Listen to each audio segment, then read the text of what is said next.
شہید کا خون کا قطرہ زمین پہ بعد میں گرتا ہے، اللہ اس کے سارے گناہ پہلے معاف کرتا ہے.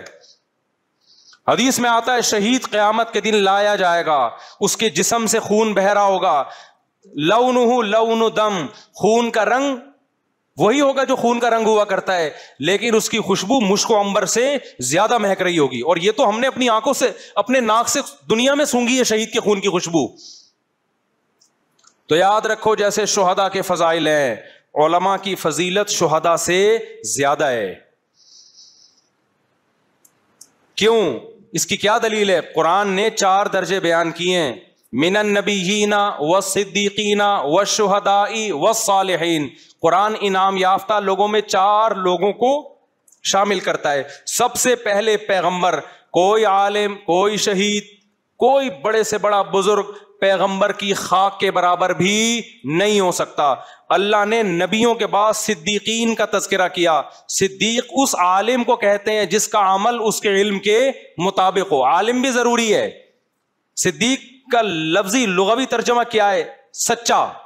صادق سے نکلا ہے نا، یہ مبالغہ ہے. صدیق سچے کا مطلب کیا؟ صرف سچ بولنے والا نہیں، قول و عمل میں سچا.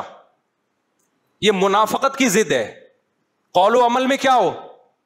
بولو نا سچا. اور یہاں قول سے مراد وہ قول جو شریعت کے مطابق، اور وہ عمل جو شریعت کے مطابق. اور شریعت کے مطابق صحیح قول کرنا یہ وہی کر سکتا ہے جس کے پاس شریعت کا علم ہو. تو اس لیے علماء نے اس آیت کی گہرائی میں گھس کے اس کا ترجمہ کیا ہے کہ صدیق وہ علماء مراد ہیں اس سے کہ جو باعمل علماء ہوں، ان کے قول و عمل میں تضاد نہ ہو.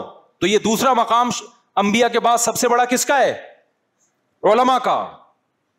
وہ علماء جو دنیا کو مسافر خانہ سمجھتے ہیں، جن کے دل میں حب مال اور حب جاہ نہیں ہے. حب جاہ کا مطلب لوگوں میں شہرت کے بھوکے. بعض عالم بن جاتے ہیں لیکن شہرت کے بھوکے ہوتے ہیں. ان کے مسئلے کیا ہوتے ہیں؟ چینج. بعض عالم بن جاتے ہیں لیکن پیسے کے بھوکے ہوتے ہیں.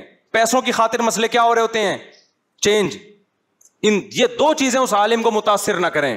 تو وہ علماء انبیاء کے بعد سب سے بڑا مقام کس کا ہے؟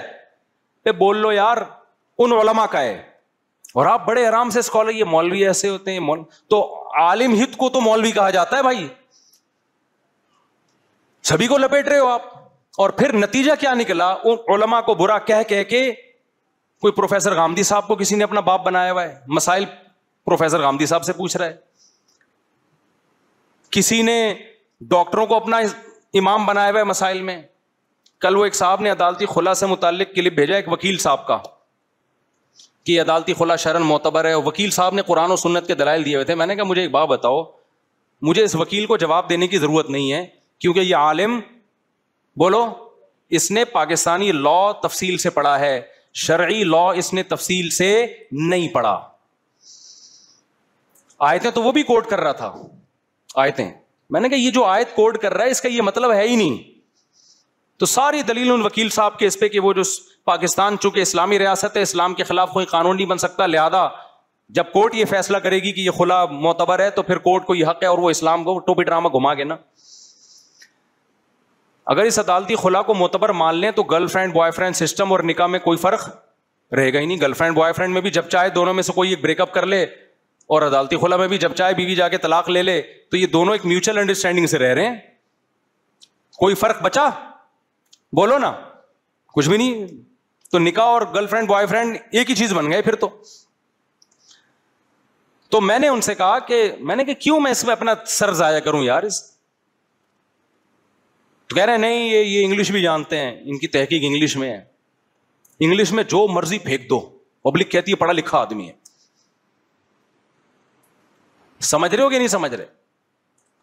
تو انگلش میں آپ جو مرضی بول دیں، لوگ کیا کہتے ہیں؟ بندہ کیا ہے؟ پڑھا لکھا. وہ بھائی پڑھا لکھا اس لحاظ سے ہے کہ اس کو انگلش آتی ہے، اچھی بات ہے، تو اس سے انگلش سیکھ لو. آپ جس کو انگلش نہیں آتی اس سے آپ انگلش، مجھ سے نہیں سیکھو آپ انگلش. لیکن پڑھا کیا ہے اس نے؟ اگر اس نے اسلام کو پڑھا ہے، اسلام کو پڑھنے کا مطلب ہسٹری آف اسلام نہیں ہے.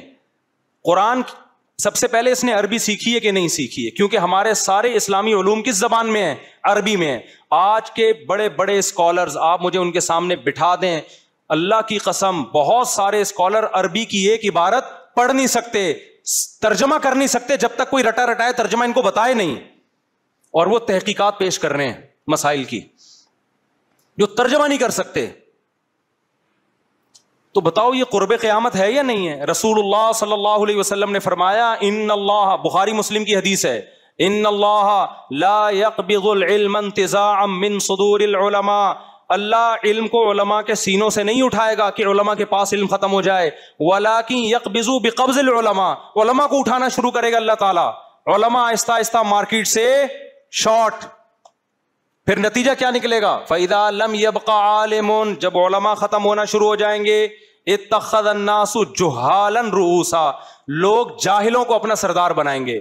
جاہل سے مراد یہاں پر دنیاوی علوم سے جاہل نہیں ہے, بلکہ دینی علوم سے جاہل لوگوں کو اپنا سردار بنا لیں گے. کوئی ڈاکٹر فتوے دے رہا ہوگا, کوئی انجینئر فتوے دے رہا ہوگا, کوئی سائنسدان بیٹھ کے فتوے دے رہا ہوگا, کوئی جناب مکینک بیٹھ کے فتوے دے رہا ہوگا, کوئی ہسٹری کا ماہر بیٹھ کے فتوے دے رہا ہوگا, کوئی انگلش کا ماہر بیٹھ کے, انگلش میں اس نے چونکہ ایم اے کیا ہوا ہے, ڈبل ایم اے, انگلش بہت اچھی آتی ہے, لہذا وہ لوگوں کو فتوے دے رہا ہوگا, مسائل بتا رہا ہوگا.